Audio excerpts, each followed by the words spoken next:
कहेंगे गोविंद मिश्रा जी? जी राजीव जी, धन्यवाद।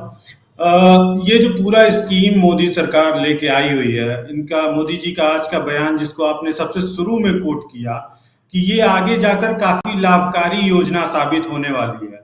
तो मतलब प्रधानमंत्री जी इस बात पे फिर दोबारा इनका ये नोटबंदी के टाइम पे जो उनका स्टेटमेंट था वो मुझे याद आ रहा था आपके इसको रिपीट करने की वजह से कि नोटबंदी के उन्होंने बहुत सारे फायदे गिनाए थे और आज रिजल्ट आपके पास है कि उसके किस तरीके से फायदे हुए, किस तरीके से नुकसान हुए, देश में न जाने कितनी जानें चली गई एक मतलब फर्जी स्कीम या उनके मन की बातों की वजह से।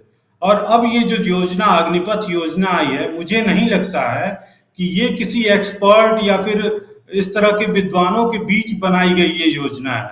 ये बिल्कुल उनके मन का खुरापात है जो अचानक से तुगलकी फरमान की तरह जारी कर दिया गया है, जो छात्रों के बारे में नहीं सोचा गया, उन युवाओं के बारे में नहीं सोचा गया जो सेना भर्ती की तैयारी करते हैं।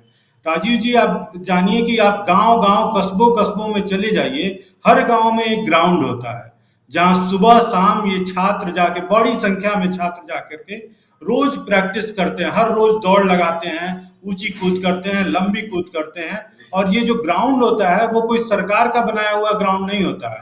मैं गांव से आता हूं, मैं जानता हूं ऐसे बहुत सारे ग्राउंड जंगलों के बीच में छात्रों ने अपना खुद का बनाया हुआ है, खुद से उसको शेप देते हैं और दिन रात उसमें प्रैक्टिस करते हैं।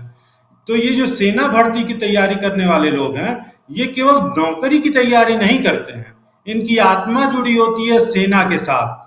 इनको इस बात का एहसास होता है कि हम जो सेना भर्ती में अगर भर्ती हो गए तो हम देश की सेवा कर पाएंगे। इनका जज्बा होता है जो राष्ट्रवादीता को दिखाता है कि देश सेवा का जोश जुनून होता है, जो वो हर रोज उसका फॉलो करते हैं। हर रोज उनको चक्कर लगाने के बाद यही एहसास होता है कि जब भर्ती आएगी तो मेरी भर्ती हो जाएगी और मैं जाके अपने जीवन भर देश की सेवा करूंगा। और ये पिछले 3 साल से ये कोई भर्ती नहीं है।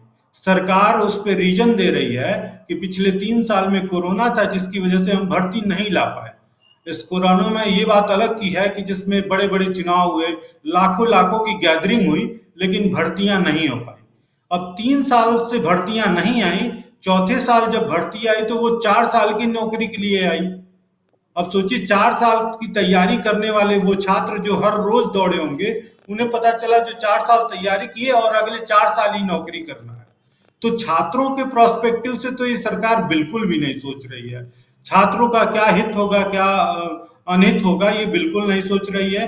ये तुगलकी फरमान की तरह इस योजना को लाती है, जिसके बाद से ये छात्रों का आक्रोश दिख रहा है, जो जगह जगह प्रदर्शन चल रहे हैं। उसमें ये बात सही है कि कुछ खुरापाती एलिमेंट है, जो मुझे लगता है कि वो छात्र तो नहीं ही होंगे। जो कई जगह ट्रेनों में आग लगा रहे हैं, खुरापात कर रहे हैं, वो छात्र नहीं है। जो जेन्युइन छात्र हैं वो पीसफुली अपना प्रोटेस्ट कर रहे हैं।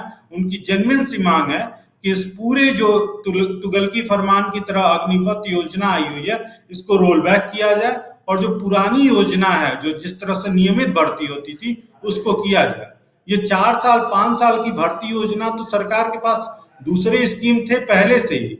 एक शॉर्ट सर्विस कमीशन होता है जिसमें पहले 5+5+4 ईयर का प्लान होता था कि पहले कोई 5 साल तक नौकरी कर सकता है, फिर अगले 10 साल की नौकरी कर सकता है, फिर उसको 4 साल और बढ़ा करके 14 साल की नौकरी कर सकता है।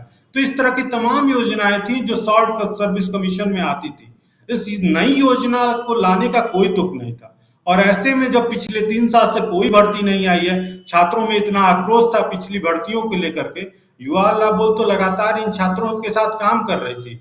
जब सरकार रन फॉर यूनिटी चला रही थी, उसी दिन 31 मार्च को युवा हल्ला बोल रन फॉर रोजगार कर रही थी, जिसमें इस तमाम भर्तियों के लोग दौड़ा करते थे। इस बड़ा आयोजन हुआ था, मुझे लगता है कि टीवी पे कई सारे लोग देखे भी होंगे उसको, जहां तक मुझे लगता है।